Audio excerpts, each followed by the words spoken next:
Rit means cosmic intelligence. Rit means cosmic order. Rit means cosmic light and many more things. Just like an electron, it means many more things, much more. Just like an electron.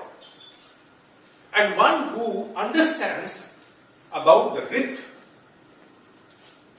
one who is fully aware about what Rit is, one who can utilize, channelize Rit is called as Rishi.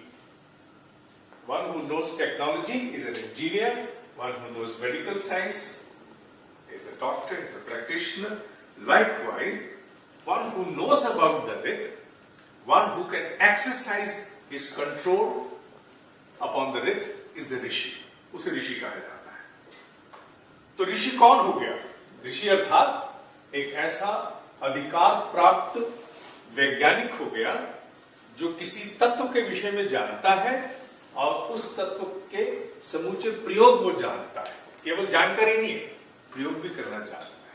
उसे ऋषि कहा जाता है. जिस विषय के प्रकाश में हम ये 2-3 दिन साथ में रहने वाले हैं, उस विषय को कहा जाता है, अनेकों शब्दों से संबोधित करते हैं. एंशिएंट इंडियन विजडम, भारतीय प्राचीन भारत की मनीषा कह सकते हैं. उसे हम अध्यात्म भी कहते हैं. अध्यात्म शब्द का अर्थ धर्म नहीं होता, नहीं होता, नहीं होता. अध्यात्म का अर्थ है चेतना का विज्ञान, चेतना का विज्ञान. The science of consciousness, the technology of consciousness, उसे अध्यात्म कहा जाता है. और हमारी चर्चा यहां पर चेतना के विज्ञान से संबंधित है, अध्यात्म से संबंधित है. ये पूरा विषय जो हम यहां पढ़ने जा रहे हैं, इसी के प्रकाश में हम पढ़ने जा रहे हैं. क्योंकि ये सारे शब्द कहीं ना कहीं धर्म के गलियारे को छूते हैं, कहीं ना कहीं हम लोगों ने पहले सुने हैं. तो इस कारण कहीं हम उस रंग की ओर न बढ़ जाएं, इसलिए ये पहले से चेतावनी आवश्यक है. Important preparation must be observed beforehand. We embark on the subject.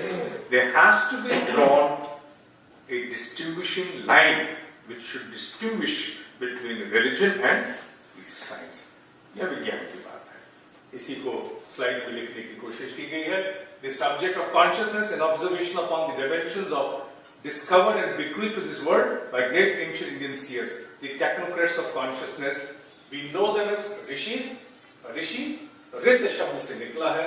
Rit means cosmic law, etc., etc. यह बहुत ज्यादा मैंने उसके विवरण नहीं दिया है. ये समझना इसलिए आवश्यक है क्योंकि अनेकों शब्द भगवद गीता ही देख लीजिए. भगवद गीता भी अपने आप में देखते ही सबसे पहला भाव क्या आता है? सबसे पहला भाव आता है रेवरेंस का. रेवरेंस जरूरी है, लेकिन रेवरेंस तक सीमित नहीं रहना चाहिए. जब मैं गीता पढ़ाता हूं, क्योंकि एक एक अध्याय पर 20-20 कक्षाओं का आयोजन होता है, which is taught at A bigger level. तो वहां सबसे पहली बात एक शुरू करती है कि हम लोग गीता को, इस टेक्नोलॉजी को अनजाने स्वरूप में इतना मूल्य देते हैं कि हम इसकी कसम खाने को तैयार हैं.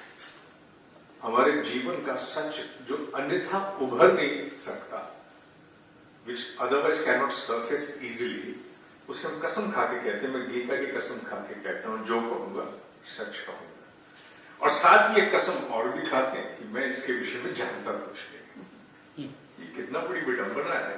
ये बड़ी विडंबना है कि हम जिसके विषय में जानते कुछ नहीं, उसकी कसम खा करके अपने भीतर के गर्भित सत्य को उभारने के लिए तत्पर हो जाते हैं.